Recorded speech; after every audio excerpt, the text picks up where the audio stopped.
A lonely millionaire took his shy secretary to a grand ball, and friends mocked him until she entered.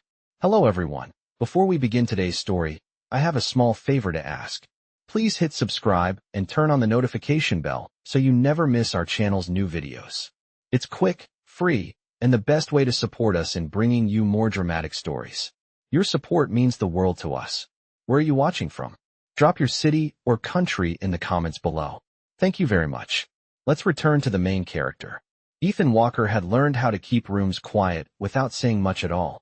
At 38, he was the kind of millionaire whose presence alone adjusted the temperature of a space, calm, controlled, and distant, a man people watched more than they spoke to.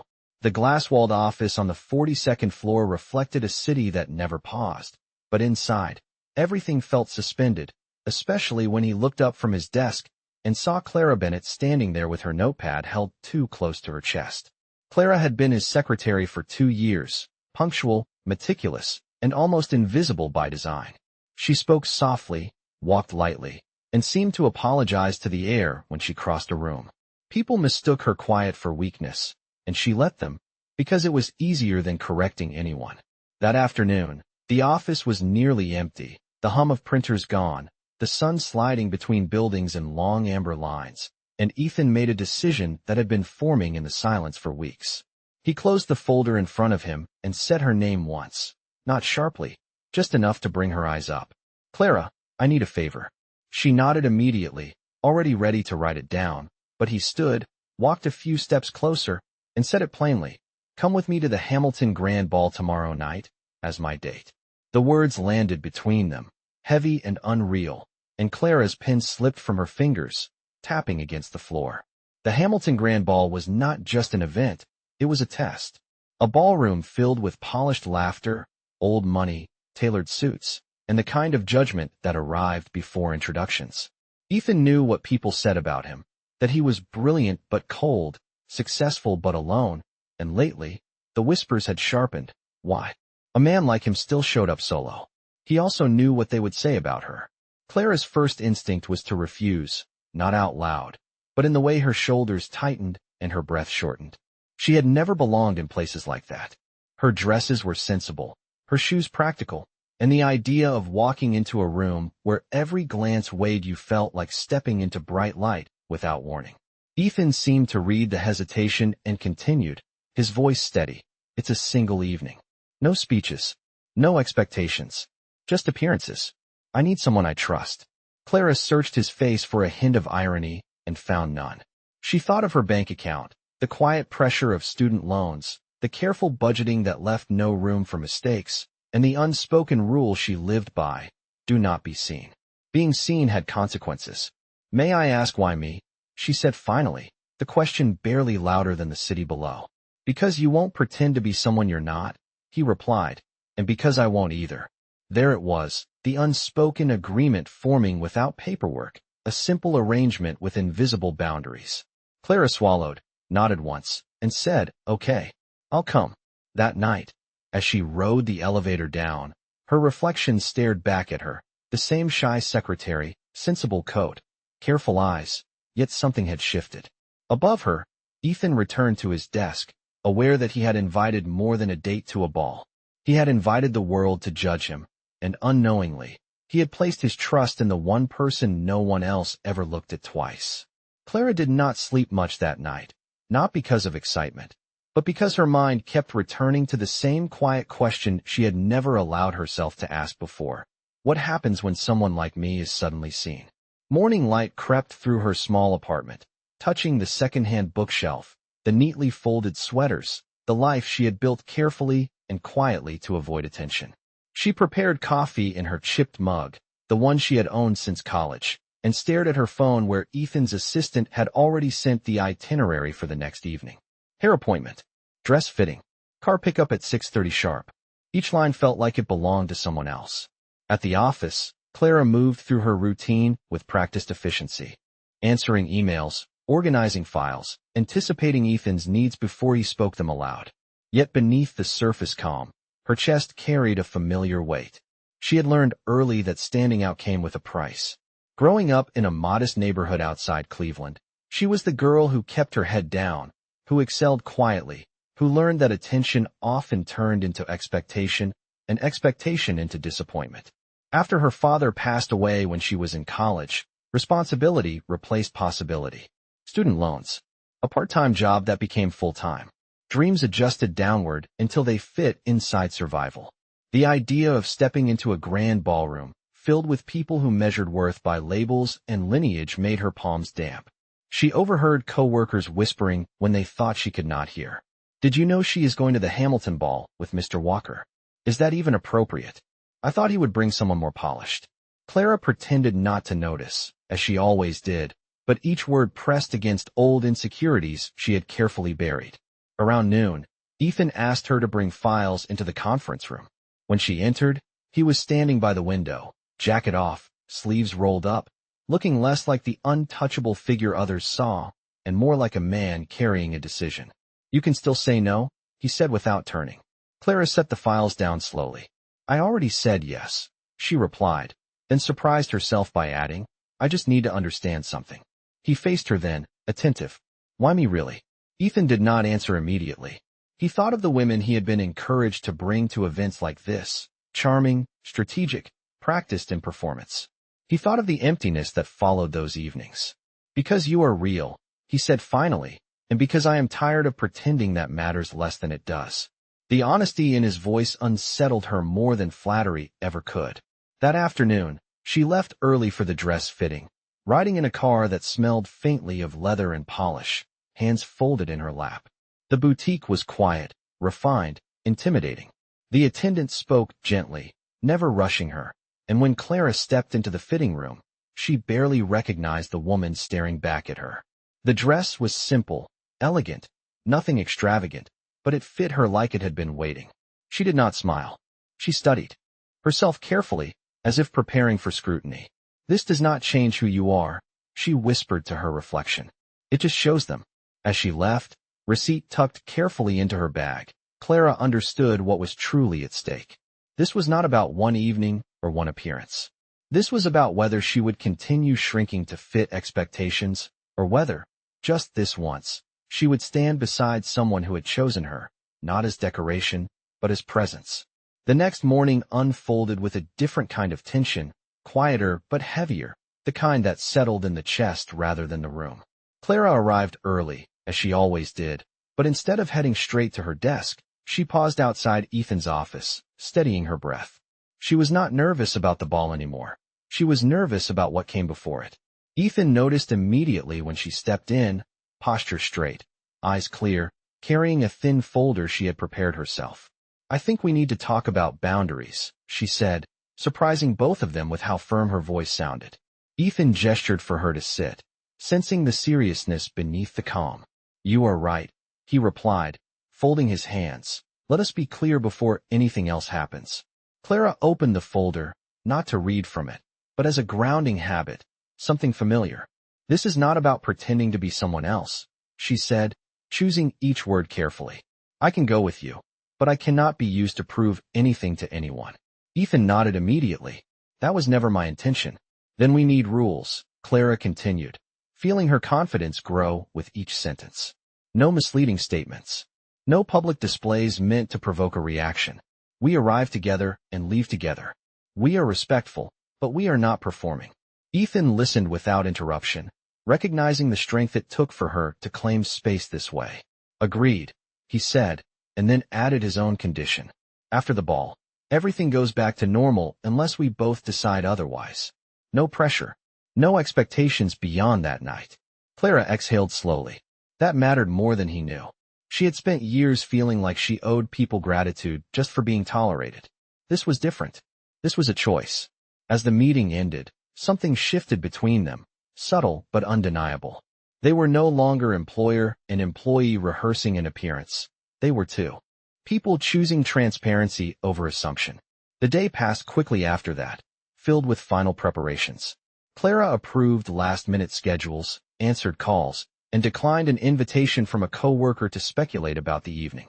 She did not need opinions. She needed composure. That evening, she returned home and laid the dress carefully across her bed, smoothing the fabric with deliberate hands. She practiced standing still, shoulders back, chin level, not to impress, but to remind herself that taking up space was not an offense. Meanwhile, Ethan stood alone in his penthouse, staring at the city lights stretching for miles. He adjusted his cufflinks, paused, then removed them, opting for something simpler. For years, he had curated every detail to project control. Tonight was different. Tonight, he was inviting judgment without armor. When the car arrived at Clara's building the following evening, the driver stepped out and opened the door, and Clara hesitated just a second before walking forward. As she settled into the seat, the city passing by in a blur, she felt something unfamiliar settle over her, not fear, but resolve.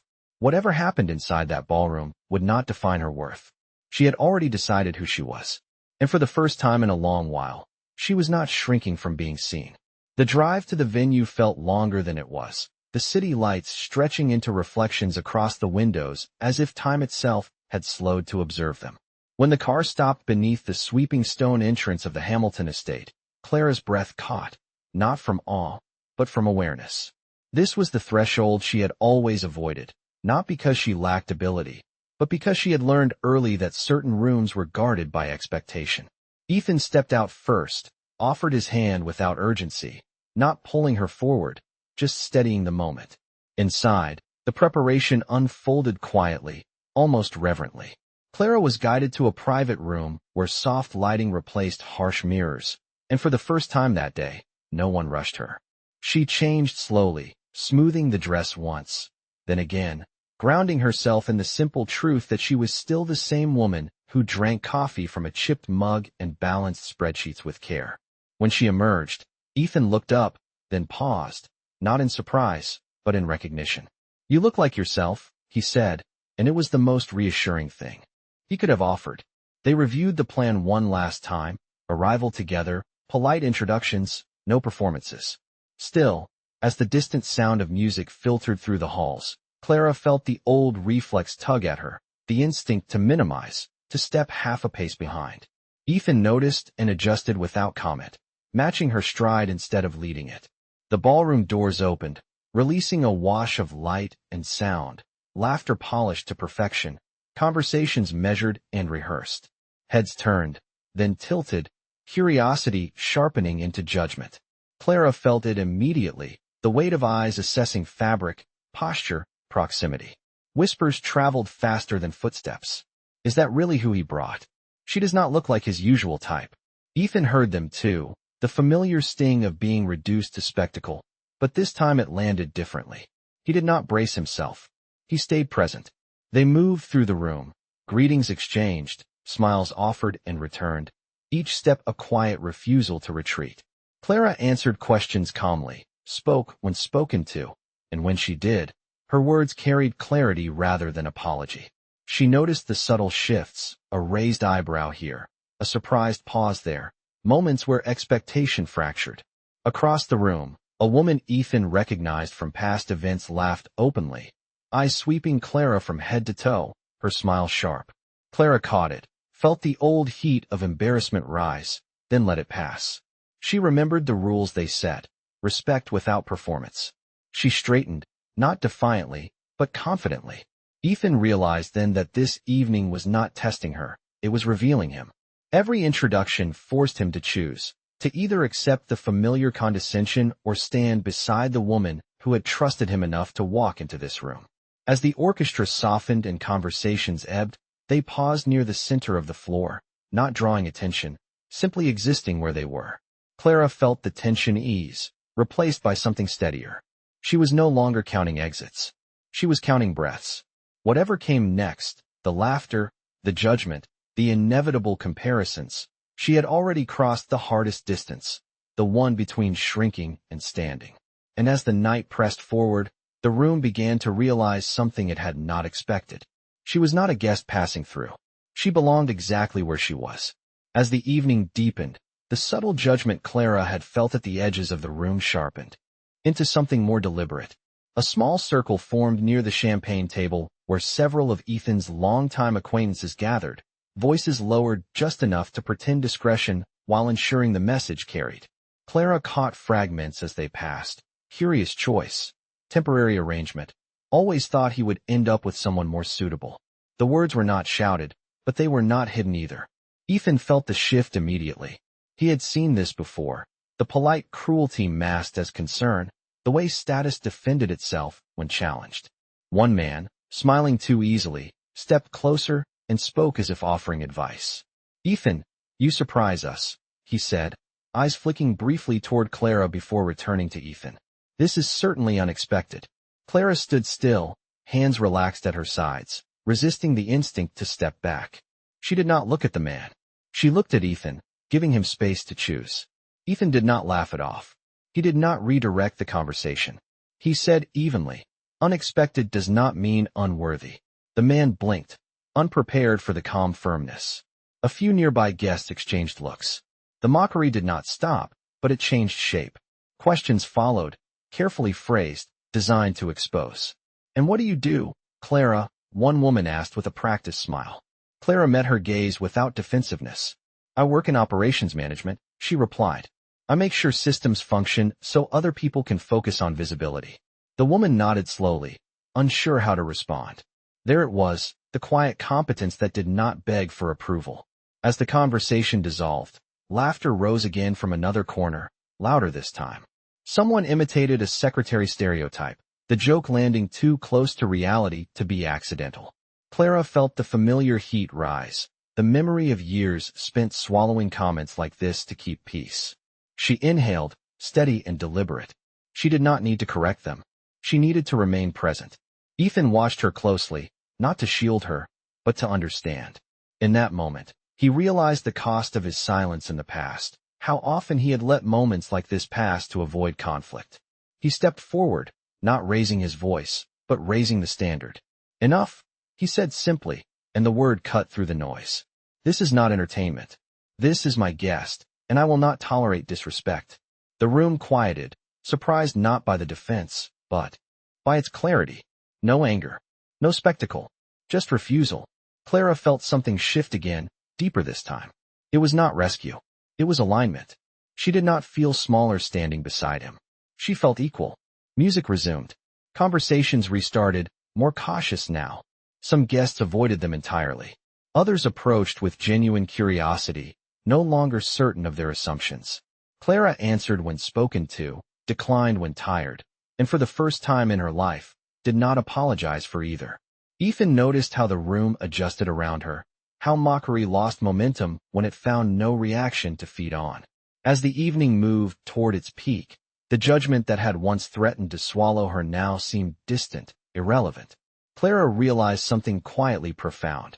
The test had already happened, not when they entered the ballroom, but here, under pressure, when dignity mattered more than approval. And she had passed it without changing who she was. The announcement came softly at first, a gentle chime followed by a pause that drew attention without demanding it, and Clara realized something was about to change when Ethan was called away by a board member near the stage. Left alone for the first time that evening, she felt the room tilt back toward its old habits, eyes recalibrating, curiosity sharpening again. She did not retreat.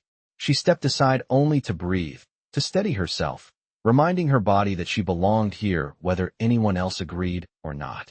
Then the doors at the far end of the ballroom opened wider, lights spilling across the polished floor, and the master of ceremonies invited guests to gather closer for a brief acknowledgement of the foundation's operational partners.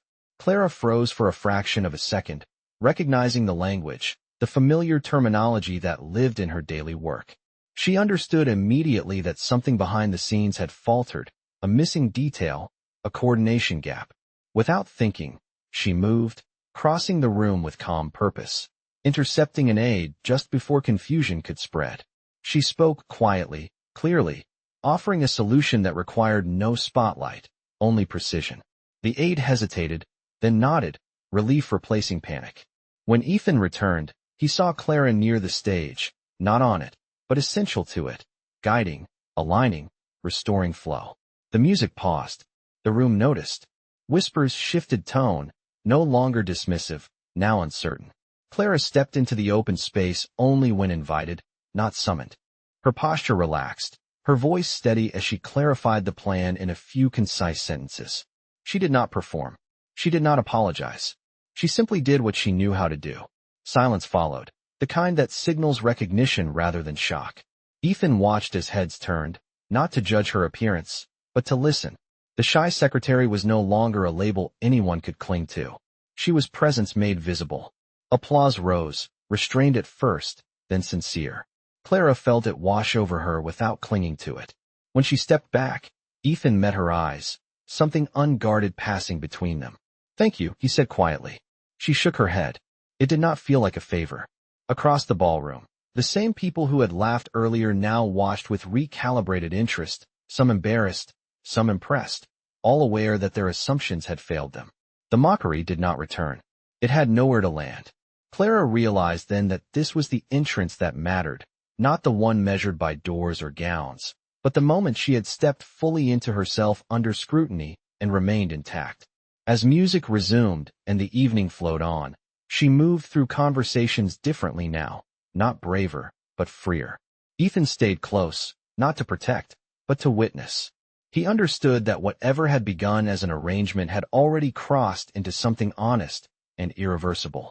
The room had changed its mind, but more importantly, Clara had changed her own.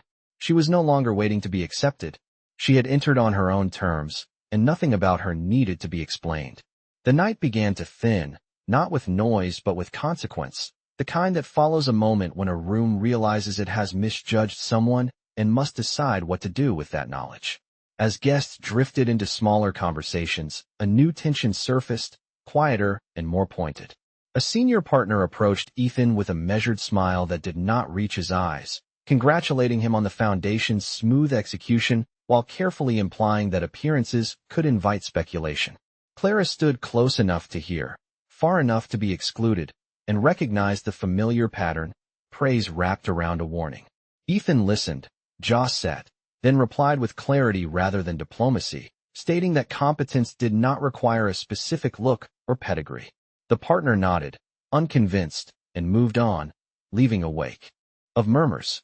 Moments later, Clara was approached directly by a woman who introduced herself with charm sharpened by intent, asking how long she planned to remain in her current role. The question was polite, but the implication was not. Clara felt the weight of it, the unspoken suggestion that she was temporary, that this evening had been an exception rather than a shift. She answered evenly that she planned to remain where her work mattered. The woman smiled thinly and said nothing more. When Ethan suggested stepping outside for air, Clara agreed, the terrace offering a brief escape from the calculated warmth inside. The city stretched below them, lights steady, indifferent to status or scrutiny. For a moment, neither spoke. Then Clara broke the silence, not accusing, just honest. "I need to know something," she said. "If tonight creates complications for you, I do not want to be a problem you have to manage." Ethan turned fully toward her, surprised by the distance that had appeared between them. "You are not a problem," he said immediately. "That is not what I meant," Clara replied. "I am asking whether you are willing to accept what this costs." The question landed where it belonged. Ethan considered the years he had spent choosing ease over truth, how often he had let assumptions stand to avoid friction. He realized that the discomfort rising now was not caused by Clara, but by his own past silence. "I am not interested in protecting my comfort anymore," he said. "If people are uncomfortable, they can adjust." Clara searched his face for certainty, not reassurance. She found resolve instead. Still, the boundary mattered to her. "I will not stay if I am used to make a point," she said. Ethan nodded. "I would never ask you to stay for anything but yourself." The words settled between them, reshaping the air. Inside, speculation continued, but it had lost direction. Without Clara shrinking or Ethan deflecting, there was no narrative to feed on. When they returned, the energy shifted again. Some guests looked away, unwilling to confront their miscalculations. Others approached Clara with genuine interest, asking about her work, her perspective, listening without agenda. She chose which conversations to enter and which to leave, exercising a freedom she had never allowed herself before.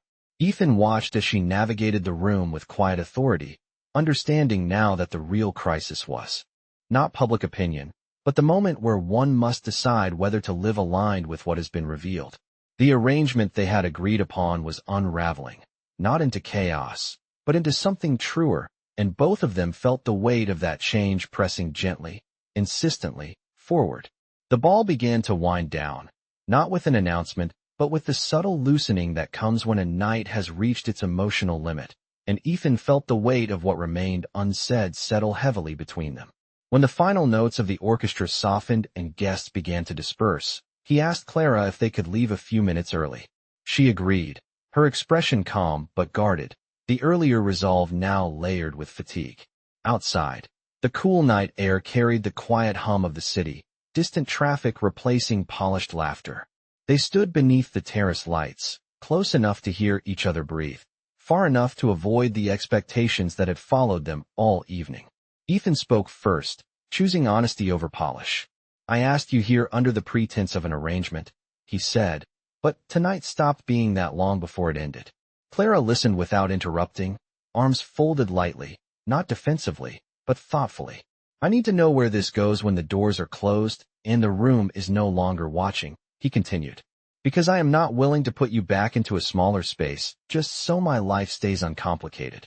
The words landed carefully, not as a plea, but as a commitment.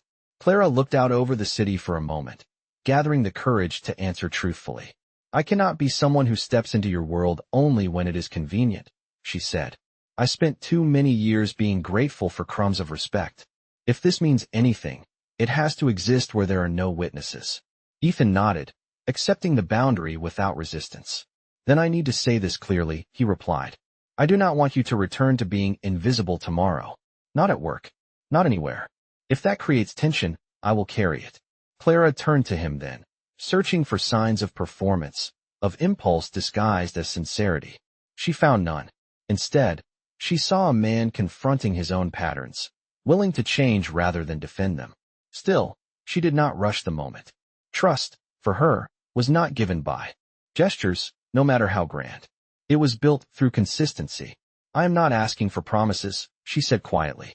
"I am asking for honesty that lasts beyond tonight." Ethan met her gaze. "You will have it," he said. "Whether you choose to stay or walk away, you will have the truth." Silence followed, not awkward, but necessary.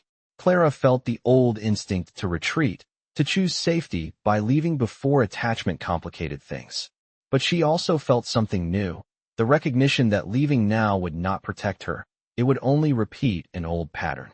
She inhaled slowly. "I will not disappear," she said, "but I will not pretend either.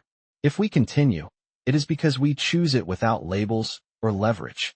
Ethan agreed without hesitation. When they returned to the car, the city seemed closer somehow, less imposing. As they drove away from the estate, Clara looked back once, not at the ballroom, but at the version of herself she had been before entering it. That woman had survived by staying quiet. The one leaving now had learned something harder and far more powerful. She had learned that choosing herself did not require permission, and that sometimes the bravest decision was not to walk away, but to stay present and see what truth might grow. The weeks that followed did not arrive with spectacle, but with consistency, and Clara learned that this was where truth revealed itself. On Monday morning, she returned to the office prepared for the quiet recalibration that usually followed a public moment, the polite distance, the unspoken pressure to shrink back into familiarity. Instead, Ethan called a brief meeting, acknowledged her contribution without embellishment, and reassigned responsibilities in a way that reflected her actual impact. No announcements, no justifications, just alignment. Some colleagues adjusted easily. Others struggled. Clara noticed the difference and responded the same way she always had, with steady work and clear boundaries. She did not need to prove anything anymore.